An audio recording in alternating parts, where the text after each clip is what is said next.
உண்மையான குற்றவாளியை கண்டுபிடிச்சி நம்ம விஜயை வெளியே கொண்டு வரணும் அப்படிங்கிறதுக்காக அடுத்தடுத்த ஏற்பாடுகள் எல்லாமே பயங்கரமாக நடந்துக்கிட்டு இருக்கு. அதுவும் இல்லாமல் இப்போ கதிரேசன் இதில் இந்த கொலையில் எந்த ஒரு சம்மந்தமும் படல அப்படிங்கிற மாதிரி சொல்லி எல்லாருமே நினச்சாலுமே கூட, ஆனால் கடைசியில் இப்படி ஒரு சிசிடிவி ஃபுட்டேஜில் இந்த கதிரேசன் சிக்குவார் அப்படின்னு கொஞ்சம் கூட எதிர்பார்க்கவே இல்லை.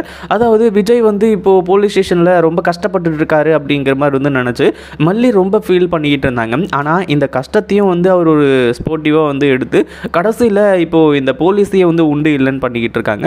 இதுக்கு மேலே டார்ச்சர் அப்படிங்கிற மாதிரி சொல்லி எதுவுமே இருக்காது அப்படிங்கிற மாதிரி நினச்சாங்க. ஆனாலும் அதாவது ஆரம்பத்துலேருந்து கொஞ்சம் பொறுமையாக ஹேண்டில் பண்ணிட்டு இருந்தவங்க இப்போ கடைசியில் விஜயை அடித்து விசாரிக்க ஆரம்பிச்சிட்டாங்க.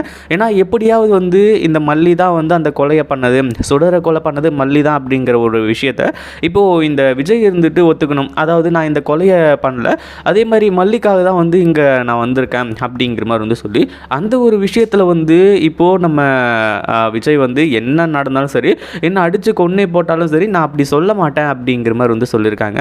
இப்போது இந்த போலீஸ்க்கு இன்னும் மிகப்பெரிய கோபம். ஒரு பக்கம் தன்னோட தம்பியை இதுக்கு முன்னாடி கொன்னுட்டாங்க. அதாவது தன்னோட தம்பி இப்போது அவங்கள விட்டுட்டு போனதுக்கான காரணம் மல்லி அப்படிங்கிற மாதிரி நினச்சி தான் இது எல்லாத்தையுமே பண்ணிக்கிட்டு இருக்காங்க.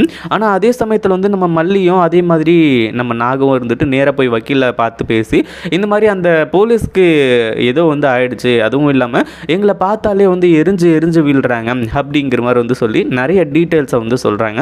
அப்போது ஏதோ ஒரு மிகப்பெரிய காரணம் இருக்குது அப்படிங்கிற ஒரு விஷயத்தை புரிஞ்சுக்கிட்டாங்க. அதே சமயத்தில் இப்போது இந்த கதிரேசன் இதில் சம்மந்தப்பட்டிருக்காரு அப்படிங்கிற ஒரு விஷயத்த நம்ம மல்லி இப்போதைக்கு யாருக்குமே சொல்கிறது கிடையாது.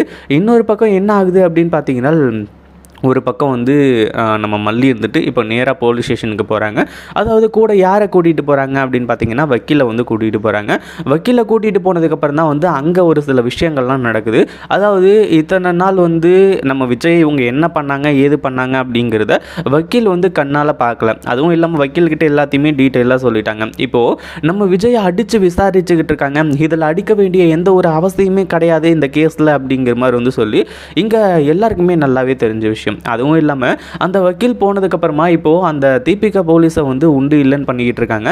எப்படி நீங்கள் என்னோட கிளைண்ட்டை அடிக்கலாம் அப்படிங்கிற மாதிரி சொல்லி, அதாவது இந்த கேஸை நான் தான் எடுத்திருக்கேன், என்கிட்ட தான் இது வந்திருக்கு அப்படிங்கிற மாதிரி சொல்லி நிறைய டீட்டெயில்ஸை கொடுத்துட்டு, விஜயை நீங்கள் அடித்தது குற்றப்படி தப்பு, இதுக்கு நீங்கள் அதாவது பதில் சொல்லி ஆகணும் அப்படிங்கிற மாதிரி சொல்லி அந்த இவங்க சொல்லிட்டு இருக்காங்க போலீஸ்கிட்ட. இன்னொரு பக்கம் நம்ம மல்லியெல்லாம் உங்களுக்கு யார் அந்த ரைட்ஸை கொடுத்தது, என் புருஷனை அடித்து விசாரிக்கிற நிலைமைக்கு வந்துட்டீங்க அப்படின்னா கண்டிப்பாக உங்களெல்லாம் நான் சும்மாவே விட மாட்டேன், கண்டிப்பாக நீங்கள் அந்த சட்டத்தை முன்னாடி நின்று பதில் சொல்லி தான் ஆகணும் அப்படிங்கிற மாதிரி சொல்லி நம்ம மல்லி அவ்வளோ கோவத்தோடு சொல்லிட்டு இருக்காங்க. ஆனால் அதுக்கு முன்னாடியே நம்ம மல்லியோட பெருமையை எல்லாத்தையுமே நம்ம விஜய் சொல்லிட்டு இருந்தாங்க. பட் இருந்தாலும் இந்த தீபிகா போலீஸோட மனசுக்குள்ள இருக்கிற ஒரு விஷயம் தான் இப்போது நம்ம மல்லி சொல்கிறத எதையுமே கேட்கக்கூடிய நிலைமையில் இல்லாத அளவுக்கு வச்சுட்டு இருக்கிறது. அதே சமயத்தில் இப்போது நம்ம வக்கீல் உடனடியாக ஜாமீன் எடுக்கிறதுக்கு ஏற்பாடு பண்ணிகிட்ருக்காங்க. அதாவது விஜய் இங்கேயே விட்டு வச்சுருந்தா வேலைக்கு ஆகாது அப்படிங்கிற மாதிரி சொல்லி, இன்னொரு பக்கம் என்ன ஆகுது அப்படின்னு பார்த்தீங்கன்னா, நம்ம மல்லியும் அடுத்ததாக நம்ம இவங்க அதாவது அவங்க அண்ணி இருக்காங்க இல்லையா, அவங்க ரெண்டு பேரும் இந்த கதிரேசனை ஃபாலோ பண்ணுறாங்க. கதிரேசனை ஃபாலோ பண்ணியுமே கூட எந்த ஒரு லீடுமே கிடைக்கிறதில்ல. ஏன்னா ஏற்கனவே கதிரேசன் அவனோட ஆட்களை இந்த ஊரை விட்டு தலைமறைவாக போக சொல்லிட்டாங்க. பட் இருந்தாலும் இந்த கதிரேசன் எப்படி சிக்கிறான் அப்படிங்கிறது தான் மிகப்பெரிய அதிர்ச்சியாக இருக்க போகுது. அதுவும் இல்லாமல் இங்கே யார் இந்த குற்றவாளி அப்படிங்கிற மாதிரி சொல்லி எல்லாருக்குமே மிகப்பெரிய அதிர்ச்சியாக இருந்துச்சு. அதாவது இந்த கொலையை பண்ணது யார் அப்படிங்கிற மாதிரி சொல்லி, ஏன்னா மல்லி தான் முதல்ல சிக்கினாங்க. ஆனால் மல்லி இதை செய்யலை. விஜய் இப்போது அவராக போயிட்டு இதில் மாட்டிக்கிட்டாரு. அதே மாதிரி விஜயும் செய்யலை. ஒரு பக்கம் இந்த ராஜேஸ்வரிக்கெல்லாம் பயங்கரமாக கனவு வேறு வந்துகிட்டு இருந்துச்சு, நம்ம ஜெயிலுக்கு போகிறோம் அப்படிங்கிற மாதிரி சொல்லி. ஆனால் கடைசியில் அது கனவாகவே போயிடுச்சு. அந்த ராஜேஸ்வரியை கூட்டிகிட்டு போய் விசாரிச்சிருந்தா கூட இன்னும் நிறைய டீட்டெயில்ஸ் கிடச்சிருக்கும். அதே மாதிரி இப்போ கதிரேசன் கிட்ட ஆல்ரெடி அதாவது இந்த மாதிரி பேர் எழுதி கொடுக்குறாங்க அப்படி இப்படின்ற மாதிரி அவருக்கு தெரிஞ்ச உடனே அப்போவே அவர் கொந்தளிச்சார். அந்த ஒரு விஷயத்துலேயே நம்ம மல்லிக்கு மிகப்பெரிய ஒரு சந்தேகம் வந்துடுச்சு. அந்த ஒரு டீட்டெயிலையும் அந்த வக்கீல்கிட்ட சொன்னதுனால வக்கீலை இதை பற்றி எல்லாத்தையுமே ஒரு கேஸ் எடுக்க ஆரம்பிச்சுறாங்க. இன்னொரு பக்கம் நம்ம மல்லி இப்போ நேராக ஸ்பாட்டுக்கு வந்து போகிறாங்க. அதாவது அந்த கொலை நடந்த இடத்துக்கு வந்து போகிறாங்க. அங்கே போயிட்டு அக்கம் பக்கத்தில் எங்கேயாச்சும் சிசிடிவி கேமரா இருக்கா, என்ன இருக்குது, ஏது இருக்குது அப்படிங்கிறத எல்லாத்தையுமே செக் பண்ணிக்கிட்டு இருக்காங்க. அப்படி செக் பண்ணும்போது தான் வந்து இந்த கதிரேசனோட கார் வந்து ஒரு இடத்துல வந்து கிராஸ் ஆகிற ஒரு விஷயம் வந்து தெரியுது.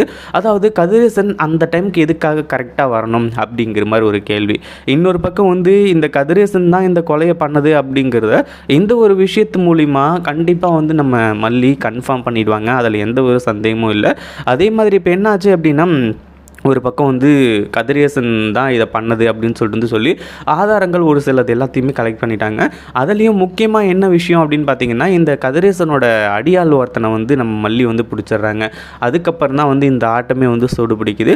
இன்னொரு பக்கம் இப்போது இந்த கேஸை வந்து கோர்ட்டுக்கு வந்து கொண்டு போயிடுறாங்க. அதாவது விஜய் எப்படியாச்சும் காப்பாற்றி ஆகணும் அப்படின்ற மாதிரி வந்து சொல்லி நம்ம மல்லி, இந்த வக்கீல், இவங்க எல்லாருமே போராடிட்டு இருக்காங்க. இன்னொரு பக்கம் கதிரேசனை வந்து அரெஸ்ட் பண்ணி குற்றவாளி கூண்டில் வந்து நிற்கிறாங்க. அதுக்கப்புறம் தான் நம்ம மல்லி இருந்துட்டு இந்த ஒரு எவிடன்ஸையும் வந்து காட்டுறாங்க. அதாவது இந்த சுடரை கொலை பண்ணது இந்த கதிரேசன் தான், அதுக்கான ஆதாரம் என்கிட்ட இருக்குது அப்படிங்கிற மாதிரி வந்து சொல்லி அந்த சிசிடிவி ஃபுட்டேஜில் வந்து டேட்டு, டைமு இது எல்லாமே இருக்குது. அந்த சிசிடிவி ஃபுட்டேஜை தான் காட்டுறாங்க. அதை பார்த்த உடனே கதிரேசனுக்கு பயங்கரமாக இருந்துச்சு. ஏன்னா இந்த கதிரேசன் தப்பிச்சிடலாம் அப்படிங்கிற மாதிரி நினச்சிக்கிட்டு இருந்தார். அதுவும் இல்லாமல் மல்லி மேலே அந்த பழியை போட்டுட்டு நமக்கு வந்து தேவையானது எல்லாமே கிடச்சிரும் அப்படிங்கிற மாதிரி வந்து சொல்லி, ஆனால் கடைசியில் நம்ம விஜய் இதில் இன்வால்வ் ஆனதுனால இப்போது நம்ம மல்லி வந்துட்டு இப்படி மாஸ் காட்டி எல்லா உண்மையிலுமே கண்டுபிடிப்பாங்க அப்படின்னு கொஞ்சம் கூட எதிர்பார்த்துக்க மாட்டாங்க. ஒரு பக்கம் இப்போது கதிரேசன் வந்துட்டு எல்லா உண்மையுமே கோர்ட்டில் ஒத்துக்கிறாரு. நான் தான் இந்த கொலையை பண்ணேன், இதுக்காக தான் பண்ணேன் அப்படிங்கிற மாதிரி வந்து சொல்லி இப்போது நம்ம விஜயை வந்து இவங்க எல்லாருமா விடுதலை செஞ்சுருவாங்க. இதை பற்றி நீங்கள் என்ன நினைக்கிறீங்க? இந்த வீடியோ பிடிச்சிருந்தா லைக் பண்ணுங்கள், ஷேர் பண்ணுங்கள். இப்போ தான் நம்ம சேனலுக்கு ஃபர்ஸ்ட் டைம் வரீங்க அப்படின்னா கீழே இருக்க சப்ஸ்கிரைப் பட்டனை ப்ரெஸ் பண்ணிக்கோங்க.